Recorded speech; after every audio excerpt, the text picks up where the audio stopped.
Ladies and gentlemen, welcome to the 6th Annual Own It Summit. Before we begin the program, please take a moment and silence all cell phones.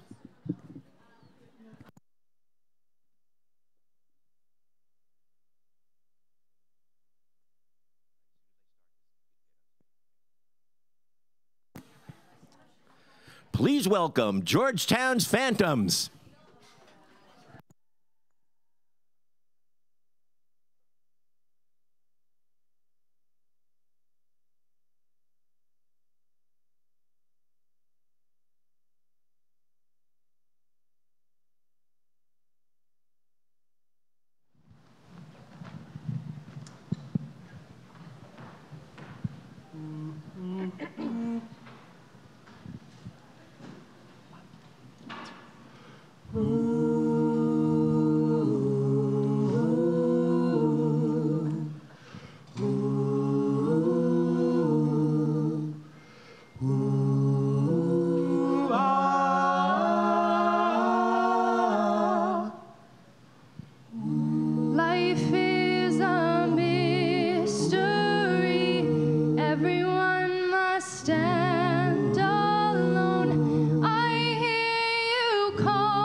Just like a dream to me. Just like a dream. Just like a prayer. I'll take you there. I'll take you there. Just like a dream to me. Dream to me.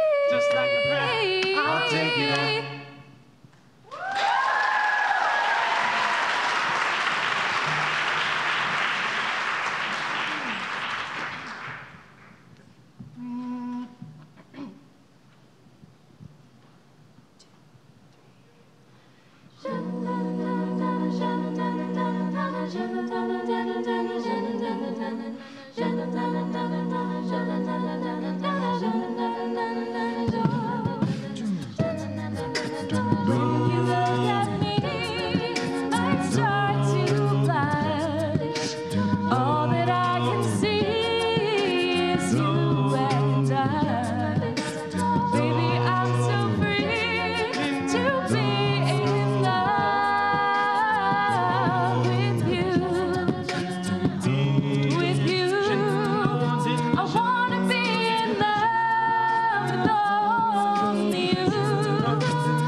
Like the night we fight, then run away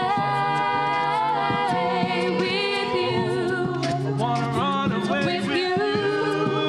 I wanna be in love with all you. I wanna watch the sky turn gray then blue. I wanna know the kiss that's always new. I wanna be in love with all you.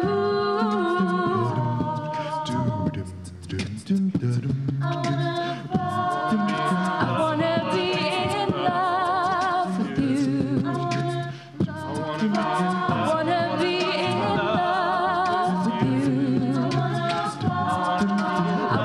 be in love with you. I wanna be in love with you. I wanna be in love with you. I wanna be in love with all you. I wanna watch the sky turn gray then blue. I wanna know the kiss that's always new. I wanna be in love with all you. Just you. Whoa, just you. I ain't got no more words for you. I wanna be in love with you.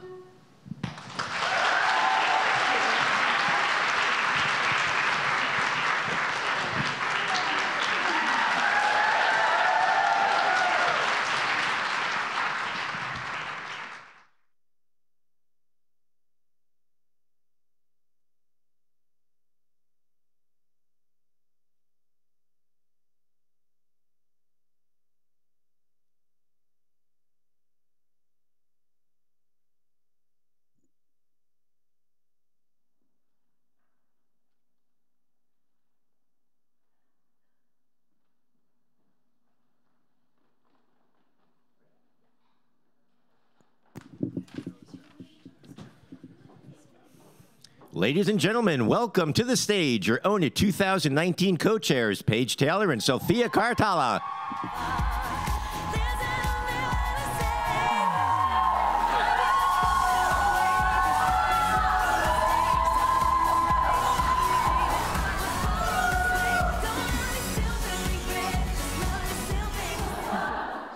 Hi, everyone. Welcome to Own It 2019, the 6th annual Own It Summit. Thank you so much for choosing to join us for what is sure to be a truly special day. My name is Sophia Carratala, and I'm one of the co-chairs of this year's summit. And my name is Paige Taylor, and I'm the other co-chair. Before we get into the day, we have a few supporters we'd like to acknowledge. First, we want to thank President DeGioia for supporting Own It. He can't be with us today, but he's been our #1 hype man for 6 years, and today wouldn't be possible without him. We would also like to thank Eric Smolson, Megan Dubiak, Lisa Krim, Dr. Marcia Chatlin, Jenny Fay, Mary Haynes, Jeffrey Bible, and Russell Gordon for all of their generous mentorship and support. We're especially thankful for our on-campus sponsors. The day would not be possible without your generosity. We're so lucky here at Georgetown to have offices and organizations that truly support women's leadership. You can find a complete list in our program. We also want to give a huge thank you to our 60 volunteers, 90 speakers, and our remarkable team of 20 fierce women for being the driving force behind Own It 2019. So for a quick bit of history on the initiative, 6 years ago, our co-founders Helen Brosnan and Kendall Ciesmeyer had a vision to galvanize the young women and build the next generation of female leaders here at Georgetown. With this vision, they created the Own It Summit from the ground up. Since then, we've hosted hundreds of speakers, thousands of attendees, and inspired sister summits at 11 universities across the country, even one in Nepal. Today, you'll hear from women who are revolutionizing the workplace, changing the faces of leadership, and creating a space for young women like us to grow and thrive. Throughout the past year, I think we can all agree that the women's movement has shown an incredible amount of resilience. And today, we are here to celebrate and honor these moments. Now, don't be afraid to keep your phone out, tweet, Instagram, and snap away. Just be sure to use the hashtag #OwnIt2019. Today, you might meet a new mentor, make a new friend, or even begin to pave a new path for yourself. Now, for all of you who have been to Own It before, you are familiar with this next tradition. In the words of our founders, sometimes a raised hand and a loud voice can be our most powerful tools. So, for tradition's sake, we ask you all to raise your hands now because we are declaring March 30th, 9:30 a.m., the official time to start owning it. And that's it from us. Remember, if you need any help throughout the day, find a volunteer in a great t-shirt and they'll point you on your way. Now, it's an absolute honor to introduce Mary Jordan. Since she's graduated Georgetown in 1983, Mary has led the Washington Post's bureaus in Mexico City, London, and Tokyo, written a #1 New York Times bestselling book, and won the Pulitzer Prize in International Reporting for her groundbreaking work. Mary's work consistently uplifts the voices of those who need to be heard. In a recent interview with La Jolla, Mary said, quote, "The great joy of my career has been to meet the courageous people fighting injustices around the world. I've met presidents and musicians and movie stars, but in the end, it's meeting those other courageous people that has been the highlight," end quote. Mary exemplifies the very best of what it is to be a Hoya and what it means to own it. Please welcome to the stage, Mary Jordan.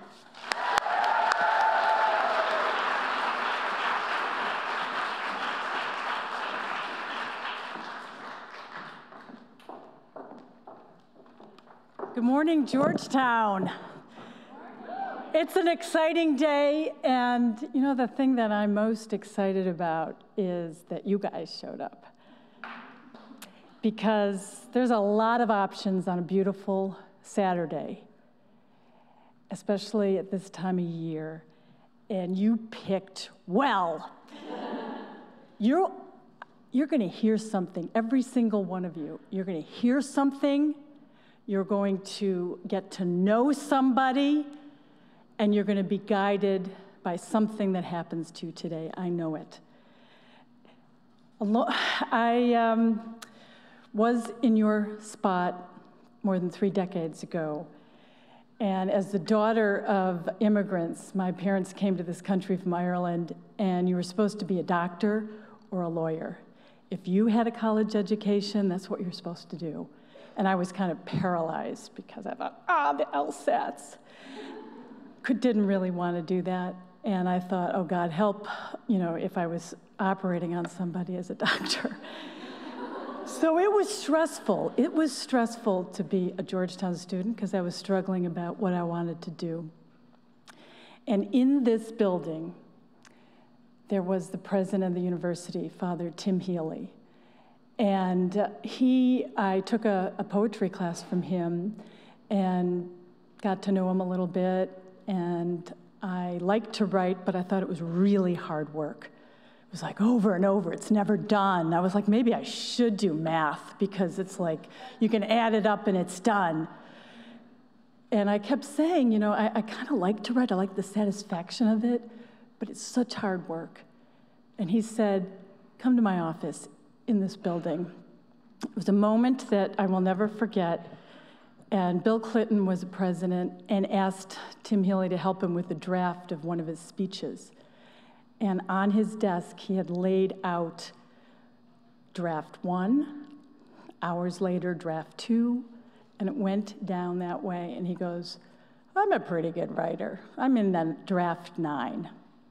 If you want to write, it's all about hard work. So it was a huge moment for me because I didn't think I was gifted. I just didn't have, it wasn't like, you always think someone else, it's easier for somebody else. Well, I'm just here to say 3 decades later, I've interviewed some of the most successful people around the world, from Julie Andrews, the singer. She works hard.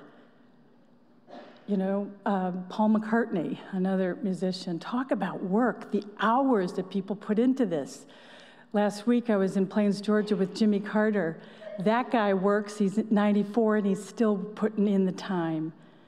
99% of the successful people in the world win, get somewhere, achieve because of hard work.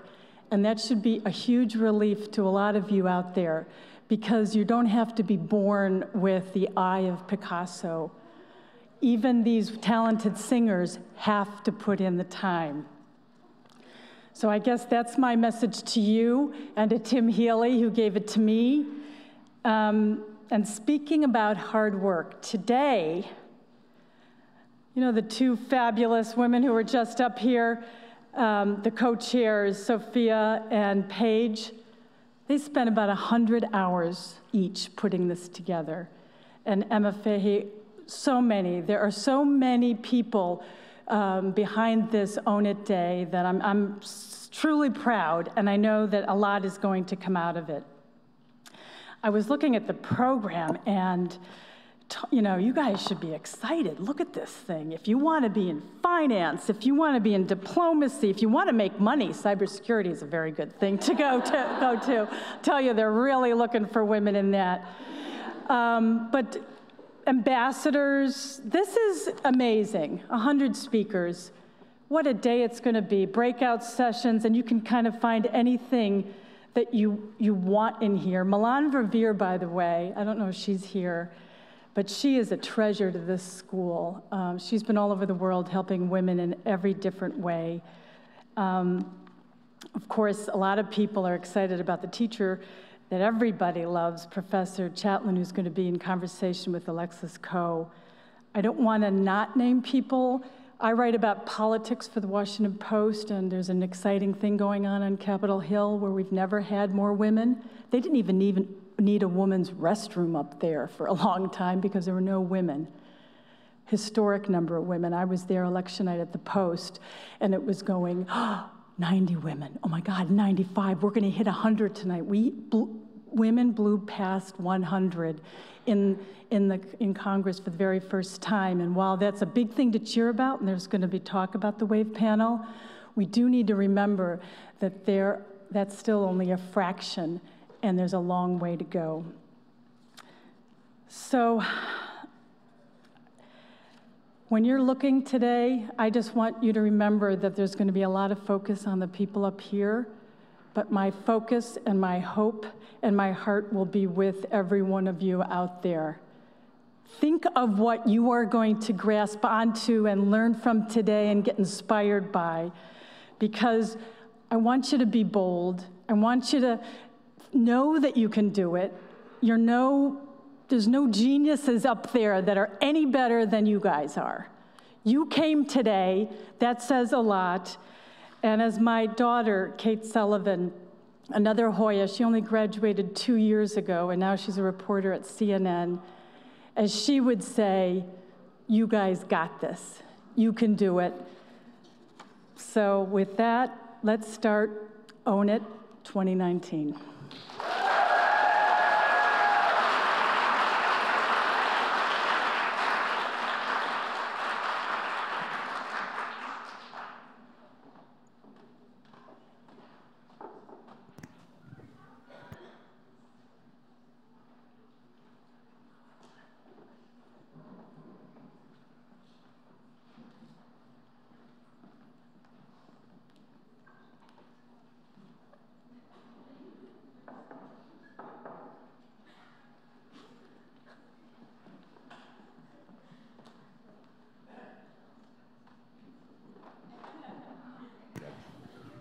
Please welcome the first panel, Stephanie Mehta, Nicole Corbett, Sutian Dong, and Zara Rahim.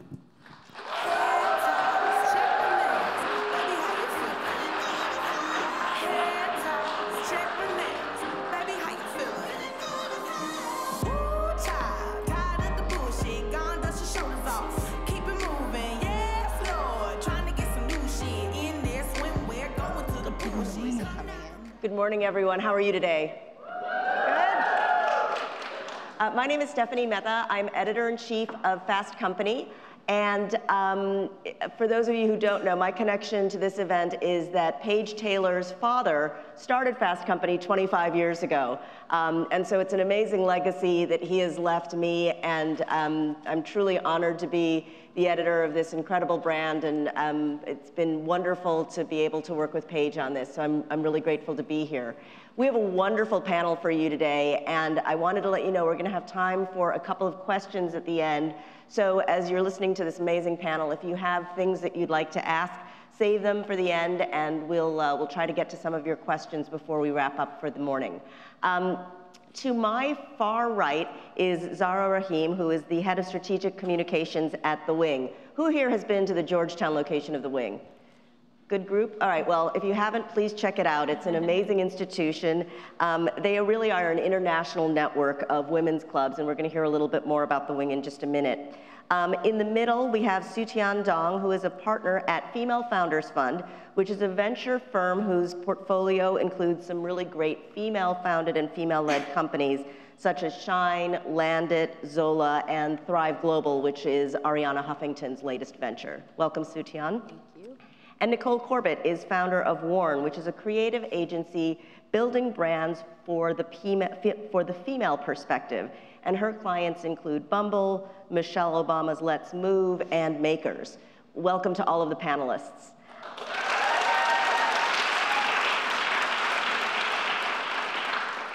You know, from where I sit, we are seeing such an incredible amount of female-founded firms being started, entrepreneurial activity among women. There have been some great headlines of late. This month, we saw 2 female-founded and female-led firms achieve valuations of more than $1 billion or unicorn status based on their latest round of funding. I'd love to start with Sutian and ask a little bit about what you're seeing in terms of deal flow. Are there more women entrepreneurs than ever before, and what's the quality and quantity looking like in that pipeline? Absolutely. So first off, I'm super excited to be here. I'm super thrilled to see all of you in the audience. When I was in college, 9:30 was really early for me, so this is very impressive. In terms of Female Founders Fund was founded in 2014 with the idea that the world is changing, and the face of entrepreneurship, when you think about it 10, 20, 30 years from now, is going to change accordingly. And when we started investing in female founders, we'd see deal flow or companies of, somewhere between 3 to maybe 350 companies a year. Fast forward to today, only 5 years later, we're seeing about 3,000 companies a year, which is incredible growth. And what's exciting for me is that it's not just the number of companies that's increasing, it's the quality of founder and also the diversity of industry that they're creating businesses in. So women don't just start companies in consumer tech. Those can be incredible companies, but they also start companies in healthcare, in enterprise SaaS, and fintech. And so when you see the diversity of talent, that's another area that's been really incredible, because I think that foretells a future in which entrepreneurs look very different across a range of industries. To what do you attribute this surge in female entrepreneurship, especially at this very high level, right? There have always been women business owners, women small business owners, but a lot of the women founding firms that you're backing and that you're seeing are people who have bypassed corporate careers or maybe spent time in corporate careers and then founded their own companies. What's in the water? Why are we seeing this? I think it's for a couple of reasons. So starting from the very bottom, where the talent emerges, right?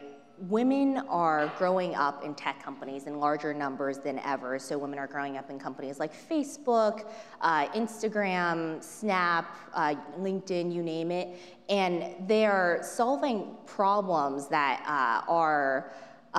they're solving problems that they see in their personal and professional lives. And so that's one piece, that women are starting companies because they have the professional experience of growing up in a rapidly scaling startup.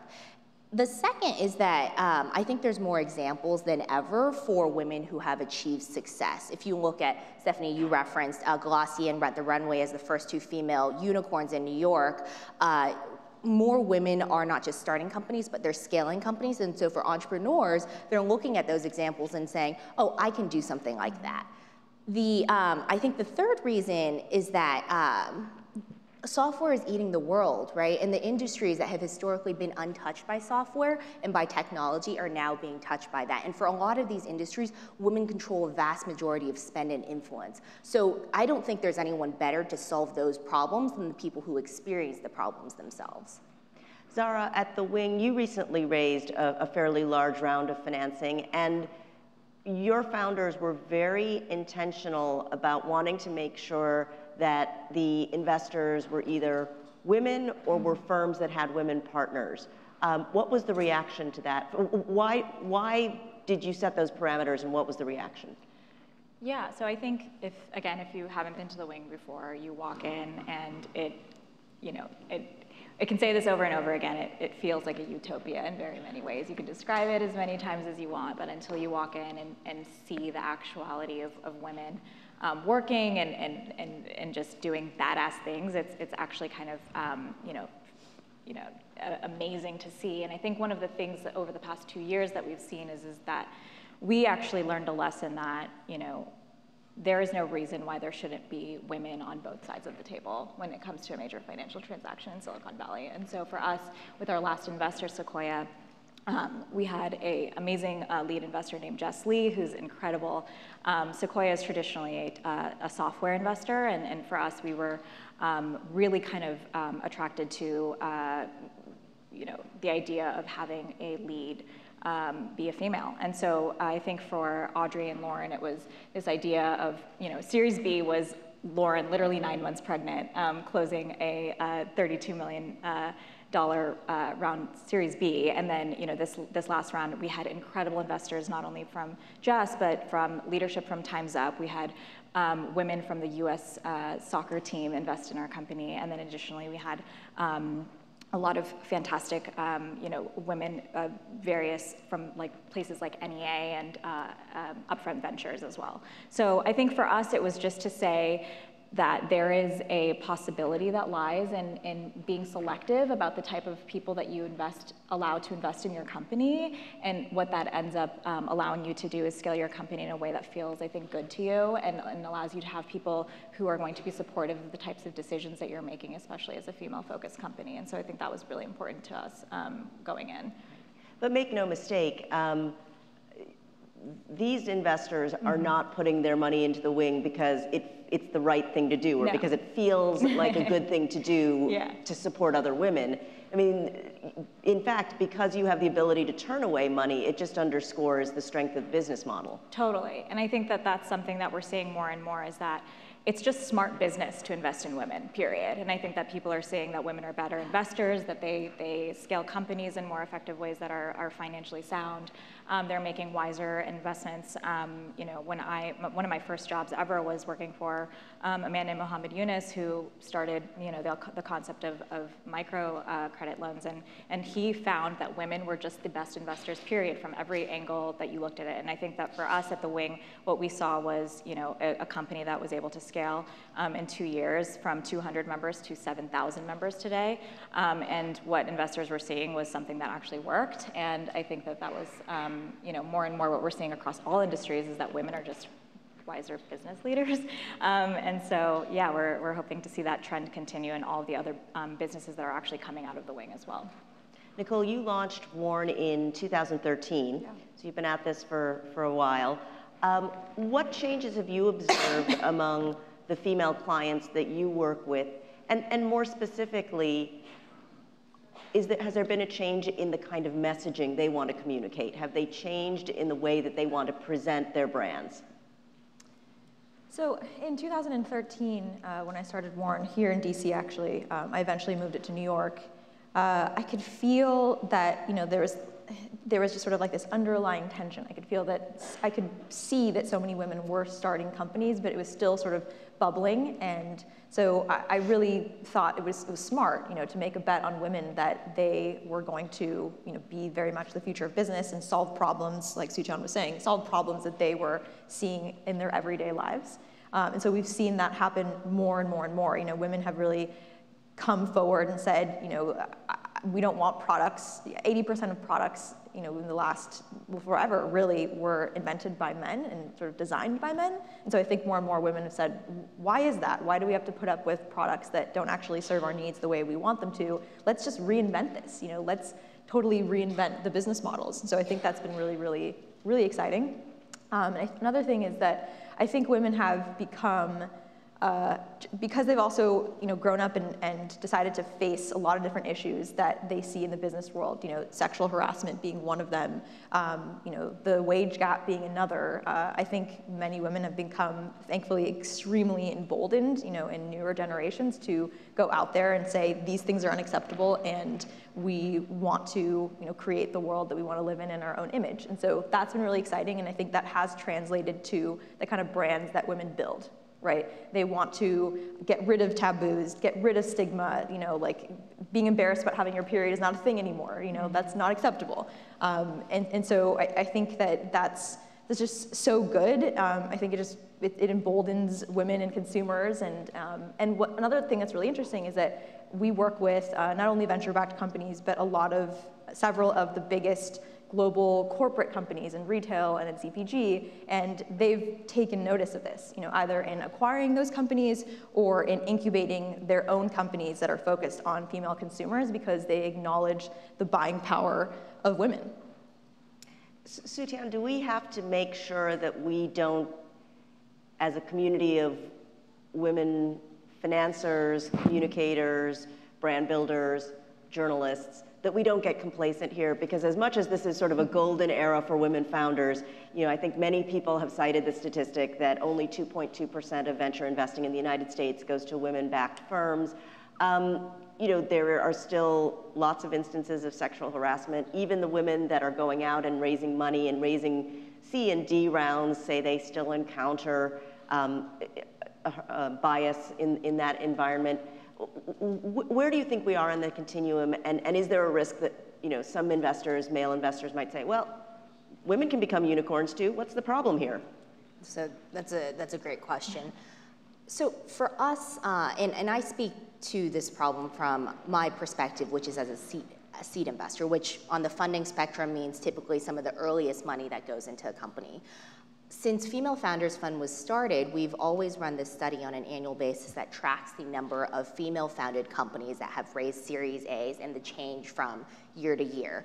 When the first year that we ran this study was in 2013. And to give you a stat, in New York City, there was one female founder who had raised a Series A in 2013, and that was Zola, which is one of our portfolio companies. And fast forward to 2018, there were 18. Right? And so that's exponential increase over time. And so when I think about that 2.2% stat, Stephanie, one thing that I do think is that it takes time to affect major change in the entire venture funding ecosystem, because this doesn't just include the early stage, $1 million, $2 million rounds, but it includes the rounds for the companies that are about to go public. And so the data is skewed by just the volume of dollars in the industry. When I think about it on a, we'll call it year over year, stage by stage basis, I do see the trend improving over time. To the second point, when a question of, well, is this something that male investors or investors will point to and say, well, there's female founders raising large rounds, like what's the problem? I think the thing that will change over time is not that perspective, but rather as more female founders raise large amounts of money, as the wing continues to scale, for example, the investors who initially sort of dismissed the idea of investing in women, who initially dismissed the idea of women's focused opportunities, will see that they're losing money because they don't see those opportunities anymore. More founders are making conscious decisions about what type of capital they want to take, who it is who's on the other side of that money, and the investors who are taking I think, a line against female founders who are not recognizing the opportunity to invest in these companies will just find that these companies are choosing not to take their money at all. You three represent really interesting entrepreneurial opportunities in your own right. Nicole, why did you start WARN, and why did you want to do this on your own rather than doing it inside the auspices of a big global agency where you could potentially affect at scale? Well, first of all, I didn't want to work for anyone, so. Oh, you're one of those? Yes, definitely. I did not want to get a real job, and I did not want to work for anyone. So I decided to start my own company. And I also saw the statistics. I saw that women were starting 1,200 companies a day in the US. And I said, that's a big deal. Why is no one talking about that, right? That's an incredible opportunity. That's an incredible industry. Women are 50% of the population. Why is no one focused on them? And clearly, people got focused on them. You know, you guys started Female Founders Fund right around that same time. And I wanted to start an agency and a company that not only was going to leverage my greatest talents and my interests and was going to be something I could be proud of, but also something that made a difference. And that's specifically why we chose to focus on female-led companies, because I wanted to see that change happen in the world, right? I didn't simply want to do creative work. I also wanted to make an impact and look back 10 years later and say, look at all these incredible companies that created jobs for other women, that changed the spectrum of what the work environment could look like. I wanted to be part of that. Sijan, why did you start Female Founders Fund? What was the opportunity you saw? The opportunity that we saw, more and more women, as you alluded to, Nicole, were starting companies, and those companies, for many reasons, were having trouble raising their first round of financing, when as a founder and you're pitching a company, what you're really pitching is yourself. And so we saw an opportunity, to put it really bluntly, to make a lot of money, right? We saw an opportunity to invest in female founders who are being, for no reason at all, we thought, undervalued by the broader market, and who would go on with the right capital support and network to go on to scale these incredible businesses and return capital in both the public and private markets to us as investors. Ultimately, it's an arbitrage play for us, but what we see over time is that the entire industry starts to shift when money starts moving in ways that are different than before. And what was your experience like recruiting limited partners? These are the people who put money into funds. Did they get it right away? Did you have to bootstrap? Oh my God. So the first fund that we raised was in 2014, and it took 700 meetings, and we had 70 LPs, and the fund was a little shy of $6 million. Wow. So do the math there. It was hard, right? That idea of investing in female founders, I mean, we got all sorts of questions, well-meaning for the most part, but people were like, do you think there are enough female founders in the world? Like, do you know how many women there are in the world? So, but we got questions like that. Or do you think that, there's going to be women who start big companies, because there hasn't been before? But what we found is that we were looking for the people who understood the problem as intimately as we did. We're looking for the people who could see religion in what we're doing and would take a bet, because for those limited partners, it was effectively taking a bet on a startup, but a startup fund. Zara, you worked in politics. Before joining the Wing, you were at Condé Nast doing communications for Vogue. What attracted you to this very entrepreneurial and, let's be honest, still risky opportunity? Sure. Yeah, as you mentioned, I got my start in politics. So I worked for the Obama campaign, and then went on to go work for the administration briefly, and then went to tech briefly. I was at Uber for 2 years, and then I think one of the things that, and then I went to the Clinton campaign, and so after we lost, I think I was kind of looking for what I wanted my purpose to be in the world, because I think a lot of folks like me and my colleagues just thought we were going to be back at the White House, frankly speaking. And so we had a plan, and then once that kind of, I don't know if you guys know, but we lost the election.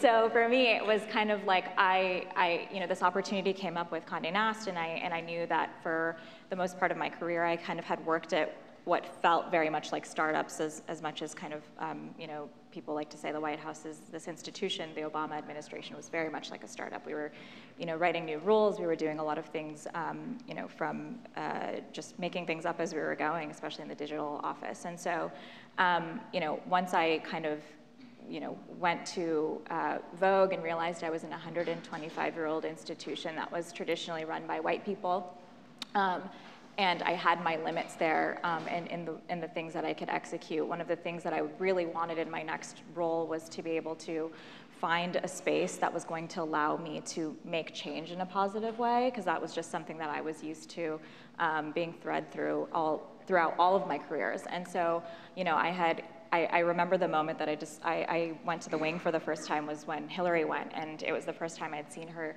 since we lost.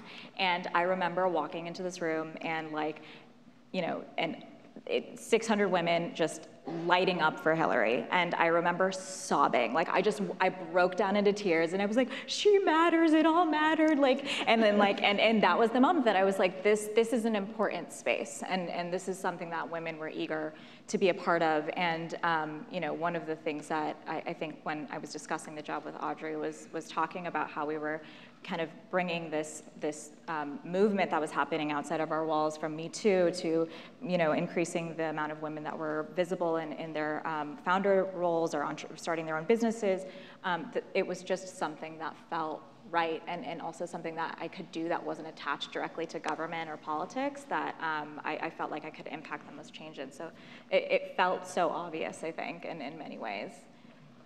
We're going to be able to go to a couple of questions from the audience in about 5 minutes, so please think about things you'd like to ask our panelists. Nicole, I want to talk with you a little bit about creating, communicating things that are inspiring to the outside world. You work with all of these inspiring founders. You yourself found inspiration in your clients. What is the process like, and maybe you can talk about a specific campaign or a specific project you worked on, of taking the energy that you see in the women that you work with, the women in this room, and then translating it into something that instantly reads as inspiring to other women? When you describe that, I just think, oh, I love my job. I absolutely love my job, because having that be your job every day is just so fun and cool. So a couple of different examples. So we worked on a campaign for Bumble on International Women's Day a couple years ago. And Does everyone here know what Bumble is? The app? Okay. Just wanted to make sure. This is, I know you're the target audience. I just the audience. I feel like I have it on my phone right now.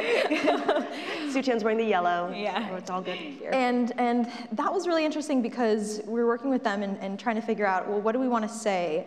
And what's going to be different about this? We don't just want to be rah, rah, rah women, right? Like, what can we do that's really different? And so we pitched the idea of celebrating 250 million first moves made by women by highlighting women who have been the first to do something. Not women in history necessarily who have been the first to do something, because we've seen that time and again, but contemporary women who have been the first to do something that you might not have heard of, right? So the first African-American woman to climb Mount Everest, you know, the first American woman to win a gold medal on floor in the Olympics, you know, and the first woman to, you know, build a multi-million-dollar real estate company in New York City. And so we put together a 5-video series highlighting these women. One of them was Aly Raisman at the time. Another one was Barbara Corcoran. We really wanted a lot of sort of diversity of faces, and the energy was just so exciting and fantastic. And that's, you know, carried on over the years. I think they just put out the campaign this year with Serena Williams.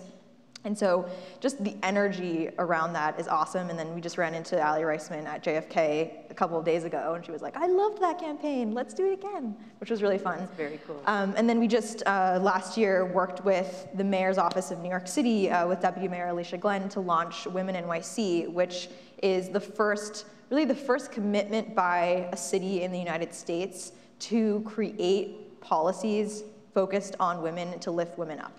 And that was really, really fun, because working with the city, you have access to a lot of different things, and we had all kinds of crazy ideas of what we wanted to do. We said, let's take a police boat with a projector and, you know, drive it up to the Statue of Liberty, and then project, you know, whatever we want onto that statue. What do we want to say? What do we want to say to Trump, mainly?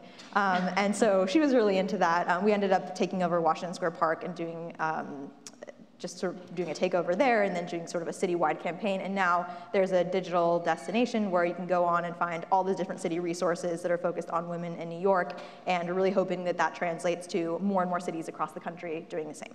Very cool. Let's go to some questions from the audience. There's a mic stand in the aisle if anybody would like to ask a question. Don't be shy. Great. Thank you. Patsy Mangus, and I founded a nonprofit for teenage girls called She Rocks the World. And part of what we try to inspire the girls to do is risk failure. can you share with us how you failed that propelled you forward? I didn't get into Georgetown.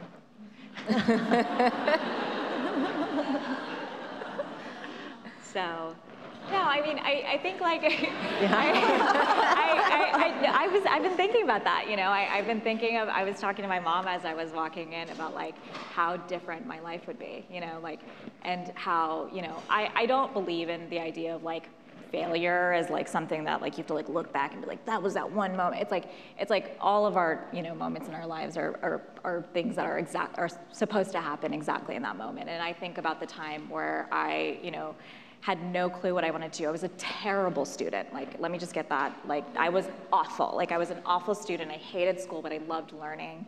I loved, you know, I loved learning about the things I was interested in. And I think, like, you know, just thinking about kind of my own career trajectory, I really put so much pressure on myself to kind of check these boxes of success that like society had set up for me, like go to the good college, get the degree, like get that cool, like that first job that's going to pay you that like $24,000, and like I got my dream job, you know, and I did that because I was at the University of South Florida and I got an email from a presidential campaign and took a risk and went, and it changed my life forever.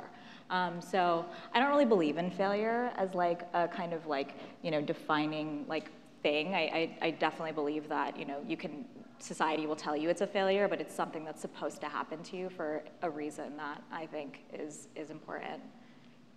Let's take a couple more. Unfortunately, I think we only have time for 2 or 3 more, but come on up and ask your question. We'll try to go quickly. Hi, thank you. So you all speak fairly uncritically of capitalism, but I think it has some unresolved issues, like its relationship with the natural world and how it tends to concentrate wealth.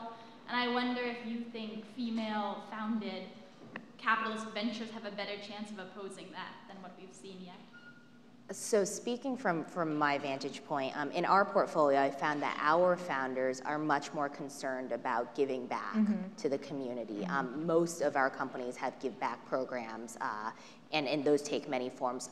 Our founders are much more concerned about what, you know, if they're delivering consumer products, especially what they're delivering that contributes to waste, right, and how they can minimize plastic and paper waste. And for our founders, I think the thing that's actually really important is that when you talk about wealth concentration has historically been concentrated with white men, and these women, half of our portfolio are our founders who are non-white, and so wealth concentration means that the future wealth generators should be people that just look a little bit different, and for us that means women founders, right? And that means people in the company who are very diverse across not just a gender or ethnic lens, but across socioeconomic status, lived experience generally. And when those companies go on to sell or IPO, that creates a new generation of people with earned wealth who I think apply and distribute their wealth in different ways. Thank you. Time for one more question. Come on up. Hi, so what would you say was the hardest step that you had to make to start your business? Sure. There were so many. One of them was deeply disappointing my parents, who wanted me to join the State Department and be in the Foreign Service. And after an internship at the State Department, I just told them this is not for me. I went and then I got an internship in the photo department at Vanity Fair. So that was highly disappointing for them and difficult to do because listening to your own inner voice about what is right for you when everyone else around you is telling you something different is incredibly difficult to do. The second thing is actually deciding to make Warren focused on female-led companies was very difficult because when I told the closest people around me in my life that that's what I was going to do, they told me what a horrible idea it was. That it was going to fail immediately, that I was narrowing our target audience too much, that it was too early, that corporate companies would never understand, that there was no money being put into them. And ultimately, I did it anyway because it felt like the right thing to do for me. And I figured, well, if it doesn't work, then I'll just try something else. The good thing is that it worked amazingly well. And so I feel really good about the fact that I took that risk. Before I let our speakers go, I want to do a quick speed round. I want to ask their predictions on when women are going to achieve certain milestones. You guys ready for this? Oh, God. All right. So in what year do you think women will receive 10% of all U.S. venture investment? Remember, it's down from, it's currently 2.2%. And just wager a guess. We'll start with Soo-Tian. 2035. Nicole, do you have a guess? I want to say, I'm just going to say 2030, so I hope it happens faster. Price of rights rules. Very good. I just co-sign what Soo-Tian says. Second question. Currently, only 5% of Fortune 500 companies have female CEOs. At what point do you think we'll reach 10%? Oh, God. 2030. 2050. Wow. I would say 2050, yeah. All right. The last one hopefully will be optimistic. In what year will the U.S. elect a woman president? 2020. 2020. 2020. You heard it here. Thank you so much to Zara, Soo-Tian, and Nicole. And thank you all.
Please welcome to the stage Dr. Marsha Chatelain and Alexis Cole.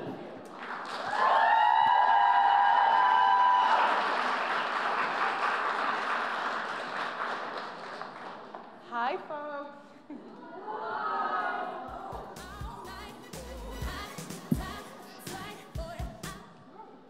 Hi, historian. Hello, Alexis Coe. historian. How are you? I'm good. Thank you for having me. Welcome to your very first Own It. Yes. Glad to be here. So at Georgetown, we have a great tradition of interviewing people of incredible fame and influence. And I think that this is the perfect opportunity to talk to someone who has such a clear analysis of the present and its ability to connect to the past as a historian. So Thank I'm you. so honored to be able to chat with you. So you have this incredible opportunity through the work that you do to do historically grounded storytelling, but also to provide an opportunity for us to think about women and their roles in different ways. And so I'm curious about kind of your pathway to history as your way of owning your voice. It's interesting. I started out when I was in college, I was an English major.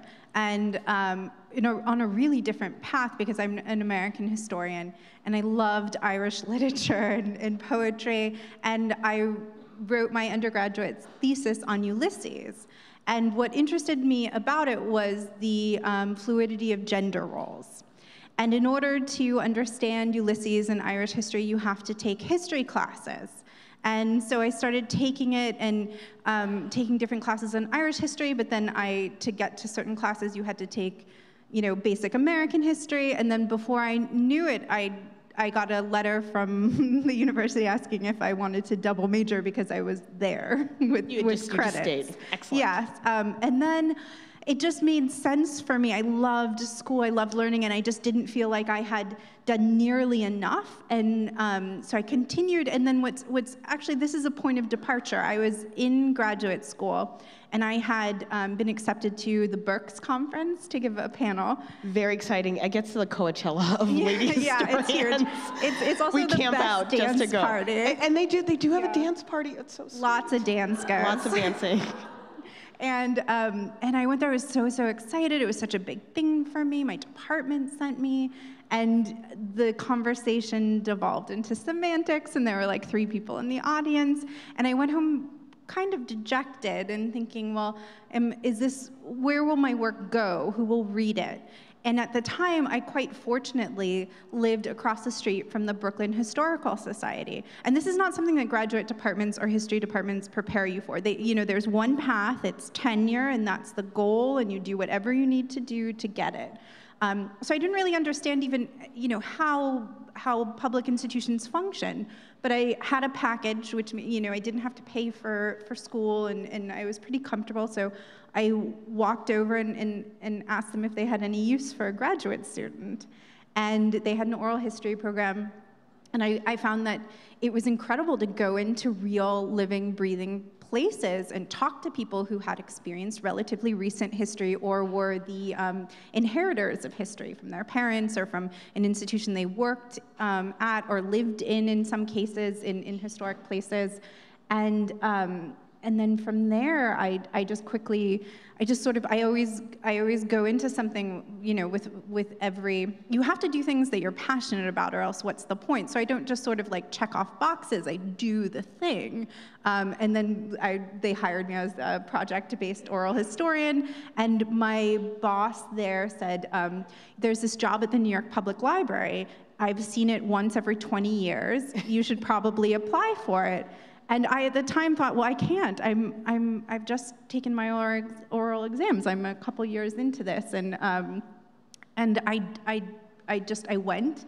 And because I wasn't actually, I think I wouldn't have said the things that I said in the interview if I was serious about it. Susan Rabner, the director of exhibitions at the New York Public Library, who had been there for 50 years. And by the way, when I went there, every smart young woman I had ever known in New York was lined up outside to interview for the job. It's like that scene in Sex and the City where Charlotte has to like hire her replacement. Yeah. But I kind of want to think about that. You know what I'm talking about. They have reruns. But I want to talk about this kind of issue that we were talking about in the green room. So when people think about like there aren't any women in X and Y, we often think of STEM.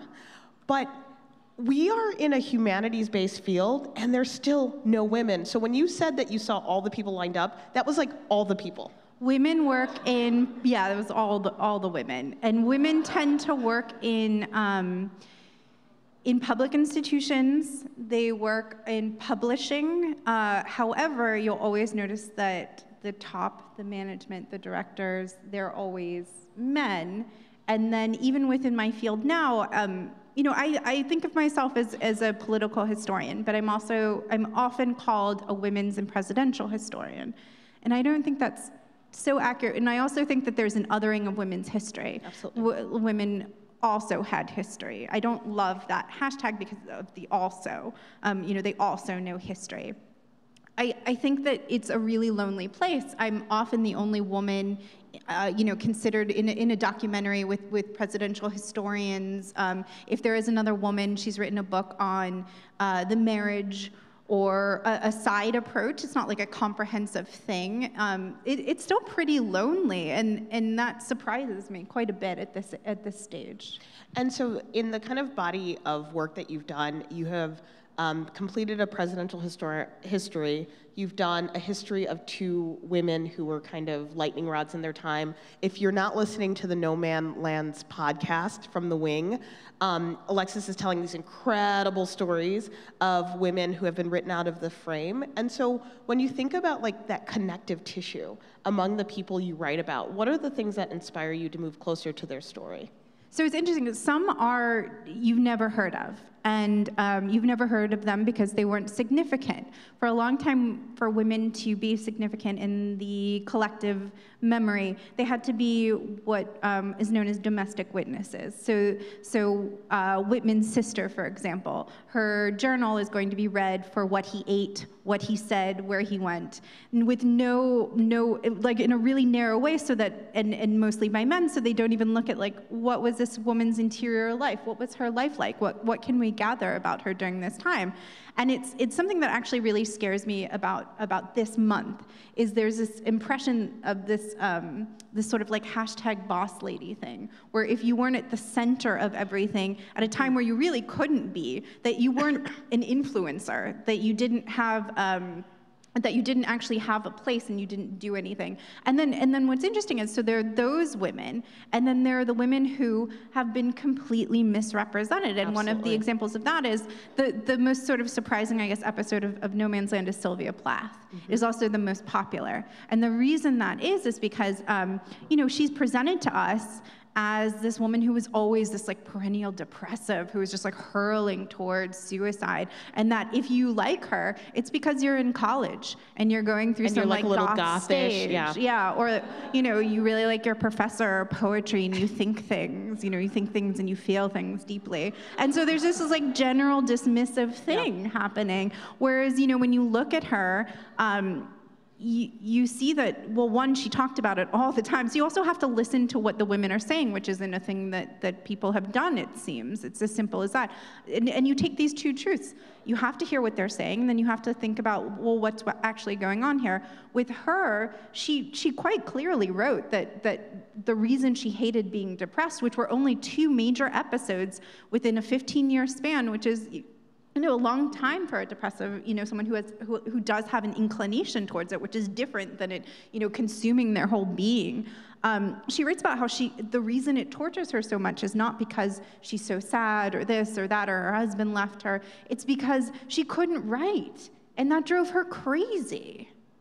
That's so interesting. And when we think about voice, as 2 women on a stage who've been on a podcast, people's reaction to women's voices is so bananas, because I'm sure I get it too, like, if you sounded more authoritative, then maybe people would believe the things you say. Right, that was the problem, right? So as someone who, part of your work isn't just written, right? It's speaking on camera, it's doing documentaries, it's doing podcasts. How do you think that, you know, we shift this idea of how women's voices are even received? Women's voices and women's bodies. Yeah. I get a lot of comments. I'm in documentaries and I go on like CNN Live and I do these things. I get a lot of comments about my looks. Yeah. I get a lot of questions about, like, as if I woke up one day and was like, I think I'll be a historian. Not as if I have like practiced and studied for this. So that's frustrating. Then there are comments about my voice. I get you sound like you know what you're talking about. I just wish that you didn't have this vocal fry. I wish that you didn't say like once in a while. I'm sure Ira Glass gets none of these emails.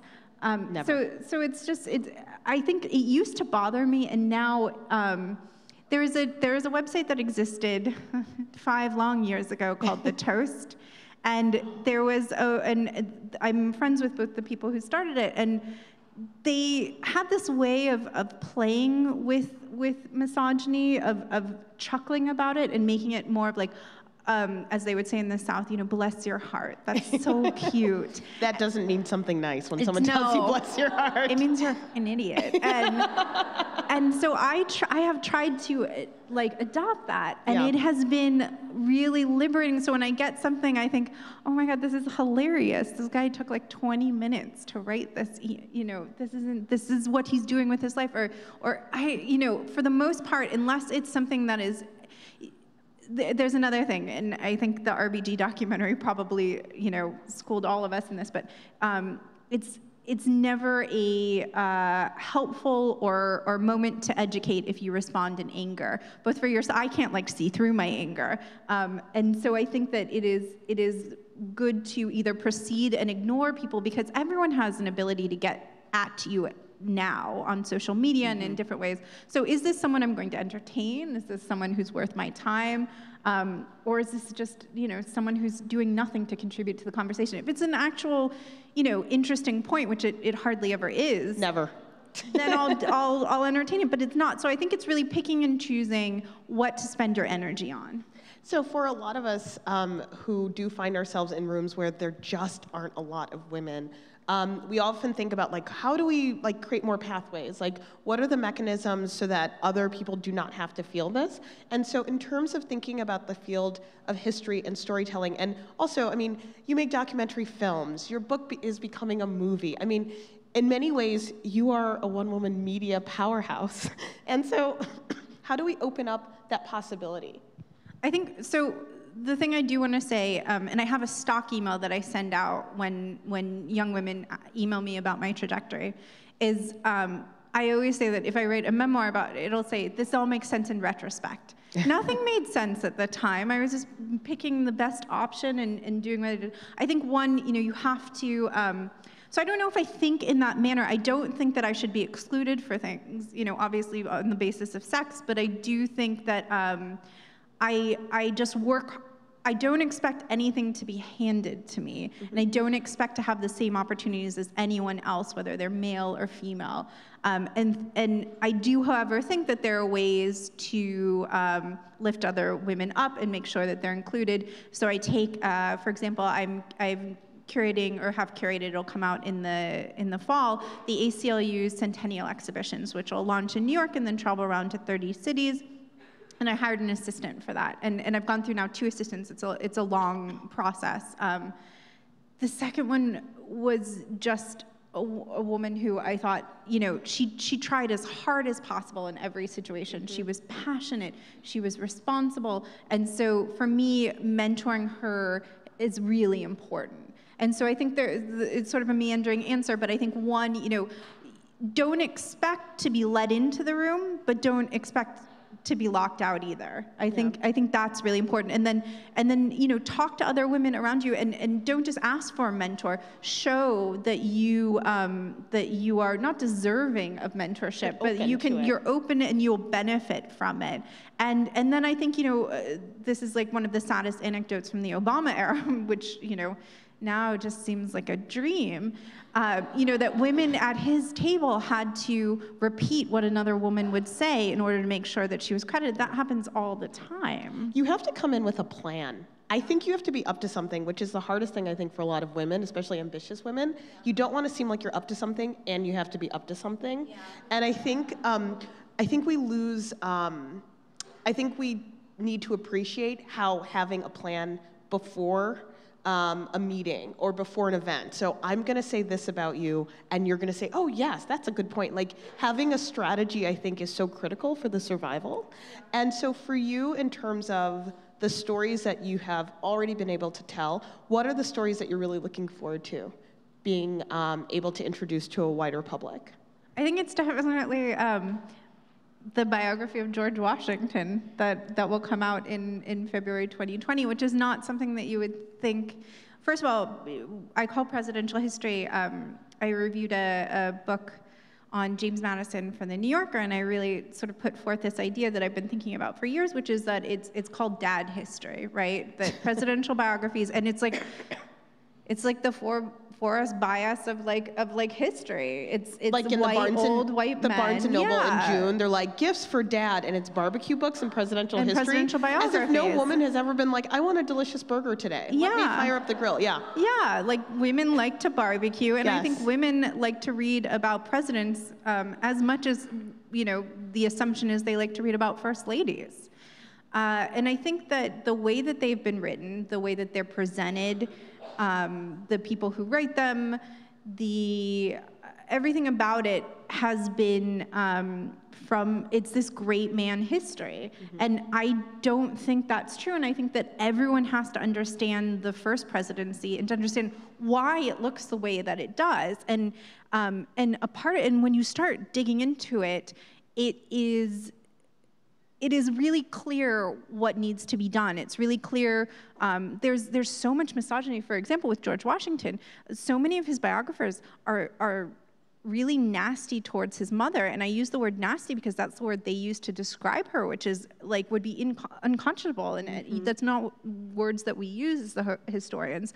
And someone like Chernow, for example, he's Ron Chernow, famous Ron Chernow. He spends 3 or 4 pages describing Martha Washington's looks. And then at the end of it, there's a sentence where he says, but she was really considered a beauty of her day. So why do we need your opinion? Ew. Like, no one asked you, Ron. Like, and that's not. And also, it's like maybe she wouldn't date you, like because part of the misogyny and how women are written is about a projection about how this woman would receive you. Would she like you? Would you like her back? Would she want to like? And AOC. Can we discuss how no one can handle the fact that they want her, they want to be her? Oh my gosh! And you know what I think is so interesting about these people who are like, you know, kind of up in whatever the framing is, like whether it's AOC, Stacey Abrams, I'm not over it and I will never get over it, is that if you live in a world that is so homogenous that you've never met a talented woman of color, your mind is blown. And when I look at AOC, I think she's fabulous, and she reminds me of so many of the women I know. Like, she's everyone on my Facebook and my like personal Instagram, right? Like, these are the people we're around, and when we think about framing stories about what makes someone stand out, I think that's a really interesting thing that I always try to resist. Like, this person isn't amazing because you haven't heard of them. It's amazing that you have not been able to listen to them. Yes, absolutely. And I think that a reason, so I am, and this is, as I say this, I still can't believe it, but it's been confirmed by Mount Vernon, Washington's presidential home, and by the UVA Washington papers. I'm the first woman in over 100 years to write a biography about George Washington. Thank you. Appalling.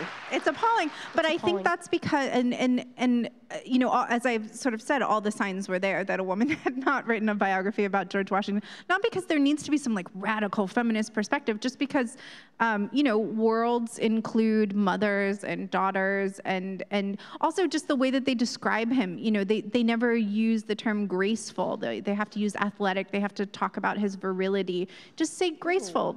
We all understand he was a great human specimen, and no one's questioning George Washington's masculinity. Can I just say how creepy that is? Yeah, it's really creepy. And I think when you write history, this is something like, when I just finished a book and I didn't know how to describe, I didn't want to describe anyone's physicality. And there is a man that is often described because of his body size.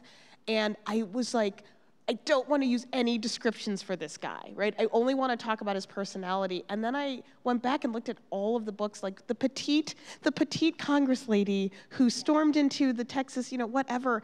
And it's also about rethinking how you want to capture someone after reading decades of history that says someone's looks have to be at the center of how you understand their relationship. Yeah, and also how you're allowed to understand their relationship. So I don't think that no woman has, you know, proposed a George Washington biography. But for example, if I'm at the doctor, which I'm at the doctor a lot now, and someone will ask me, you know, oh, you're a writer, or you're a historian, what does that mean? And I'll sometimes just default to one of the things, you know, a podcast or whatever. And so I'll say I'm writing a biography of George Washington. And they'll say, oh, about the marriage? No. Oh, about his mother? No. And then I'll have to say like McCullough or like Ron Chernow or something. And it's the amount of times that, like, the conversation that needs to happen for me to just get to the thing that should be obvious. It's that it's not, we're told what we can and cannot do in explicit ways, but also in you know, really implicit ways too.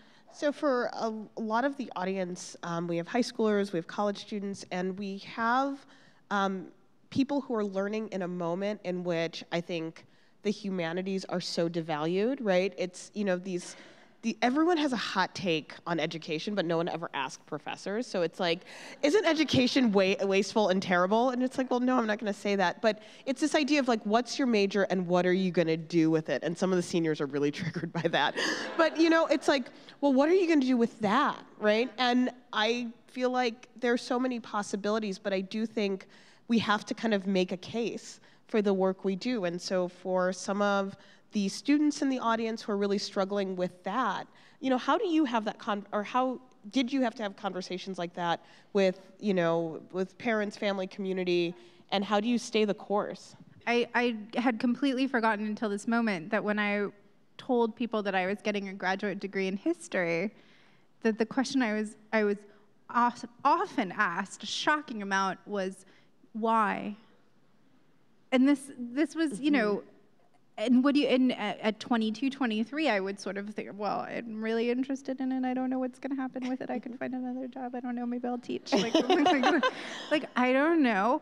And so I think that again, you don't have to have everything figured out. And you don't even necessarily have to have, just pick something that you genuinely care about. I think that is, I know so many people, women, but people, who went to law school, who did all that made them absolutely miserable. And then they would be saddled with debt, or they would be trying to figure out, how to make that career path work with the one that they really wanted to do, or around, I've seen so many people in their late 30s who then completely switch careers. They freak out, and then they're envious of you. Yeah. That kind of, there's a weird envy curve where it's like, I graduated, I was doing a PhD in American Studies, everyone felt really sad for me, and they're like, wow, you won't be able to buy a car, and you're eating a lot of canned foods, and I'm like, yeah, okay, sodium, and then, everyone did the thing that someone else wanted them to do. And now I say, yeah, I work with young people. I get to have these interesting conversations. I get to do this. And they're like, that is so cool. If I know if I had known what I know now about keeping that balance, about making sure you're holding yourself accountable to the things you want, maybe the path would be different. And it's sometimes something you learn after you do it, right? Absolutely. I as now I'm remembering the people who asked me why. Someone who asked me why recently asked me to tweet out about his new business that he was launching. Oh, yeah, it's and then your friends have apps oh, can you do this? And I want to kind of also just ask you a little bit about, how you see these different modes in which you do communicate. You're on Twitter, you're going to your book is the basis of a feature film. Can you tell a little bit about that process of converting your intellectual work into these different channels? Because they do different things. Yeah, I think storytelling is something that I'm always playing with, and I didn't think about it in that way for a really long time, which is why I do think just if you have a feeling about something, an impulse, just keep going with it. You don't really need to be able to tell a whole narrative around it for quite some time. But I think, working in exhibitions, working at the NYPL right after grad school, changed everything, because there's a specific academic way of writing in which you're told you have to adhere to. And then when I started thinking of things in a more visual manner, all my trips to the archives, I suddenly felt like, oh my goodness, how lucky I am to be there and to see these letters and to see these etchings, and when one gets lucky, a photograph.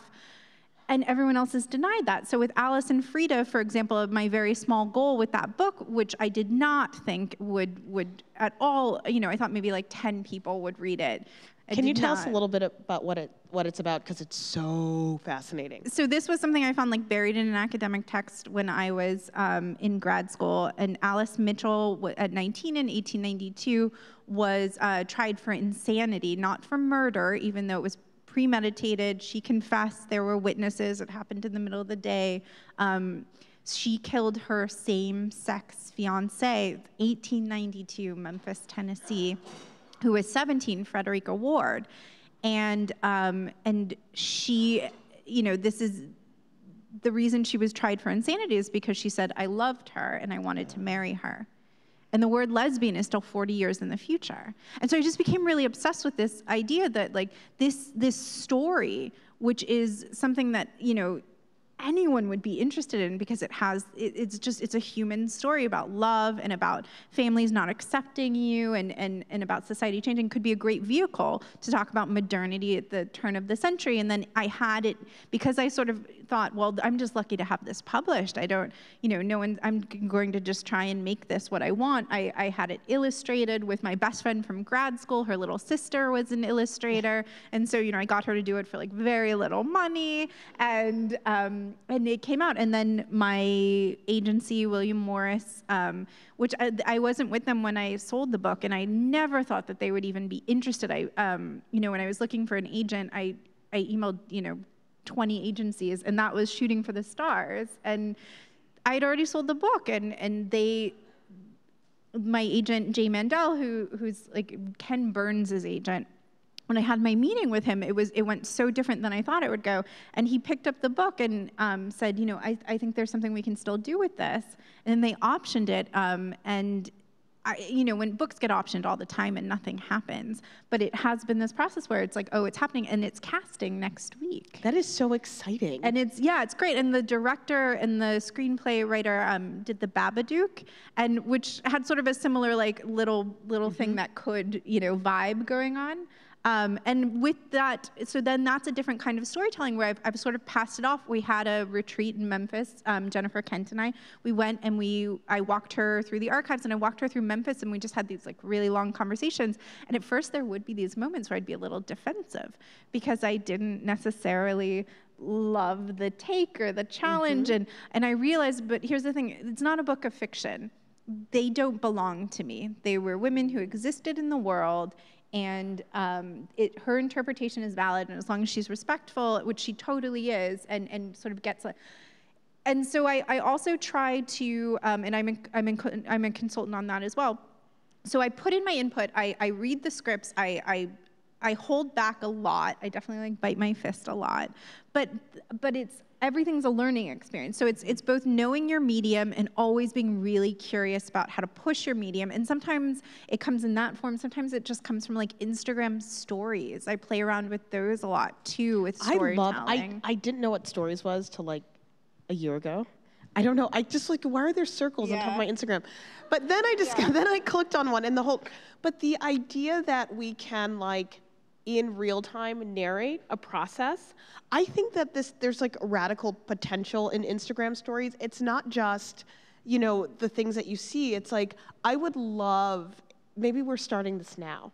I would love to just get a group of women to narrate like what a day looks like to help us understand how we do it. Because we were having this conversation in the green room. It's like, how do you manage your schedule? How do you figure out your life? And we're always so curious about the energy that people need to create, to make sure that there's time for themselves. And I think that the way that we change these industries that have shut women out for so long is we have to be really explicit and show people what it looks like. Like, people need to see like me at 5 a.m. grading your papers. God bless each and every one of you, right? Bless your hearts for your papers, right? I'm grading paper. I'm grading papers from 5 to 6:30. Yeah. Like, I'm drinking coffee and like looking through Twitter from 6:30 to 7:20. And it's not to say do it my way, but I think sometimes we make success, what we call success, this weird opaque thing. Or as if this idea that it's easy. So I really hate when presidents, when there's any word, which there always is, especially if it's, just any presidential biography where there's always like destiny in the title, or there's this idea that if you do everything right, if you go to an Ivy League school, if you do that internship, if you meet that person, that will make or break you. And I think that's not true. And so I think that there is this, I think it's just hard work, and I think that it's really important to know, yes, how do you do these things? How do you organize your day? And to observe that and also think, that might not work for me, and to be flexible to the changes. But I will say, no matter what, it's a ton of work. It's a ton of work, but it's work I love. I would love to know your email strategy. I feel like that's your next book. Alexis Coe, Why Are There So Many Emails? Why are there so many emails? A journey. Yeah. All right, with that, can we thank Alexis Coe for her incredible insights? And we have time for some questions and answers. So just come up to the center mic. Hi, my name is Aida. I'm a freshman here at Georgetown. My question is kind of on like identity, and I think that I've been in a lot of spaces where someone of X identity is expected to represent X identity. So it's like, you're a woman, what is the woman take on this? And like, that there are a lot of nuances. And so I'm curious, like in terms of oral histories, because I'm working on an oral history project right now, how do you navigate communicating with your audience that like, that shouldn't be the expectation, like we should allow for diversity and nuances and experiences? I think every generation needs new storytellers, and every topic does as well. I wrote something about this circa 2014 or 2015 when Alice and Frida came out, because I very quickly realized that everyone thought I was a lesbian. And the reason I thought this was because the questions were really pointed. Instead of being treated like a historian, I was treated as if this was a really personal story. I occurs in the preface and the acknowledgement section, nowhere else. There are footnotes. It's a heavily researched book. And when I finally asked someone about it, it was because I was told I had the trifecta, which was, at the time I lived in San Francisco, I went to Sarah Lawrence, and I wrote a book about lesbians. Again, anachronistic, it's 40 years in the future. So I think that one, you should not, again, expect to be let into the door, and you shouldn't accept that it's being locked. I do think that it's important to listen, especially with oral histories. You're not supposed to interrupt. And that's a really good, rubric or something to follow where, listen, make sure that you do as much preparation and research, especially if it is outside your research, outside your world. But sometimes that allows you, it enables you to really talk about the minutia that needs to be talked about, or to hit on that. So I think there are benefits, but I think it's one of these things where you cannot go into it with, as we say, with the confidence of a mediocre white man. So you really need to make sure that you do your due diligence, and then I think that's important. And also, just one last thing, when people say, well, you're a woman, so you're gonna do women's history, it's not like you just sit in your house and then the history comes through your mind. You actually have to go and do stuff, and I think sometimes when people do that, they're erasing your work in order to suggest what you're doing is easy, or God forbid someone says something comes naturally to you. If someone says something comes naturally to you, they're demeaning you. Do not retweet. Delete your account. You don't want that, because I know the work that people in the community do to make sure that they're represented. So thank you. Hi, Whitney. How are you? So my question, and I mean, you guys touched on this earlier, but you brought up how so much of history is written by white men, quite frankly, and that kind of affects how they interpret women and other historically oppressed or underprivileged groups, and the way that they're portrayed, and then the way that they're interpreted by other historians and the broader culture. So my question has to do with, when you are going through these archives, records, past texts, how do you know, I guess, how do you know what to take seriously and then repack, or absorb and present? And how do you know, I mean, some of it must be obvious, when men are calling women crazy, you're just but, I mean, I'm sure there's a lot of things where it's just not as, I mean, the line is a lot more blurred, and you're relying on such little information. So how do you know, how do you balance being authentic and wanting to trust the records, but knowing that there's a lot that, we'll never really know, but we still have this duty to communicate it for future generations, if that makes sense. I think, so there's a sort of a practical approach, and then there's an instinctual approach. I think that women have to do double duty here, where you have to write about women who are excluded from the archives, and then you also have to check men's work. And one of the ways to do that is, if something seems off to you and you can sort of smell it, check the footnote. And if the footnote is a secondary source, it's not a primary source, that is your first clue you are on to something. And then you check the primary source. And what I have found from very famous Pulitzer-winning historians, that you check the primary source and they have gone wild with it, and if it's about a woman, it's usually they didn't even check it. So it's just been this perpetuation. So I think trust your instincts, check footnotes, check receipts, bring them yourself. But don't expect, I remember feeling this pressure when I was in undergrad and then especially in grad school. I need to find the big discovery. I need to find the big thing. It'll come. Just follow your nose, be passionate about it, and just be as well-rounded as you can, but always work, and this is true, you always have to work harder than everyone else. And that includes everyone who's come before you. That's just the reality of it. Being a historian is like, have you ever found a joke on Twitter and you're like, how did this joke start?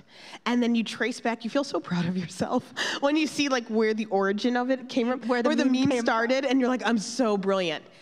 Multiply that by 1,000,000, and that's what being a historian is so exciting. And my first book was about African-American girls in Chicago in the 1920s and 30s. Every single person said to me, there's no archive of them. They didn't leave back records. How are you gonna get their voices? How are you gonna get their voices? I kid you not, I went to the archive of the most famous African-American sociologist. There was a notebook that said, interview with colored girls, 1920 to 1930, like just waiting for me. And the thing that was fascinating about that, the assumption was it wasn't there because he didn't think it was important. He had published every kind of piece of research in his whole career. People had written tons of books about him, but no one thought girls were important, so everyone just assumed that they weren't there. And so that's when you bring your like feminist, like spidey sense to be like, you're saying women aren't there, I'm gonna have to check, because people will reproduce this idea of silence even when it's kind of blaring. So thank you. Next question. I think just one more thing is, if you listen to the Queenie episode, the first episode of No Man's Land, it's sort of two parts. It's what people have found out about her, which has often been sensationalized. And then the second part is me having to get creative because those things do not exist in the archives, and having to like kind of hit the pavement in a way that you don't expect historians to do. And so I think it's both those things. However, with documentary editing that happens with all the presidential papers, meaning someone's already done a pass, it's been like hyperlinked. It's this one-up with sort of men's history that they get, and I think that you can also you have to be more creative, you have to be scrappy. But with that, it's sort of just checking the actual sources. But it's just you constantly have to. It's not just like going to the most obvious archive. It's asking questions, and it is this thing you hear your whole life that's totally true. There's no dumb question. Just keep asking them. Keep asking the same question. You're going to get 50 no's, and then you're going to get the one folder that's the folder. So last question. How do you deal with the feeling of being locked out, and how do you grow around it?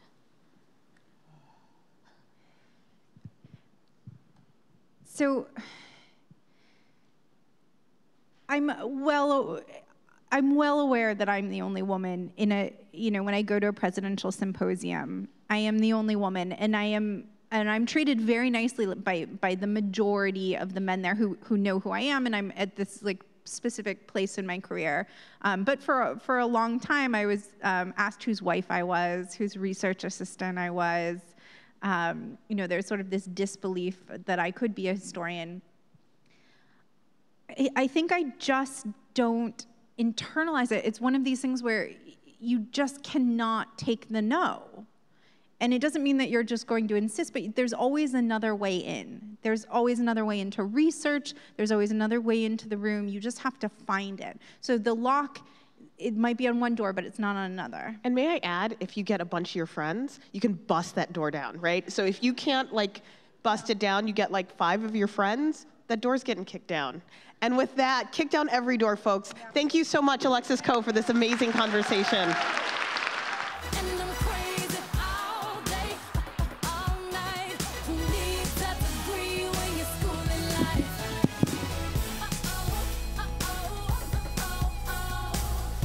It's now time for your breakout sessions. They're going to begin at 11 o'clock, just in a few minutes. So please head towards them for lunch, and the marketplace will take place in the Healy Family Student Center for 1 hour from 11:45 to 12:45. After lunch, head to your second breakout session, which begins at 1. At 1:45, you can return to Gaston for the rest of the day. But please note, if you want to attend the Women in Public Health panel, it is now located in Rice 284. Enjoy lunch.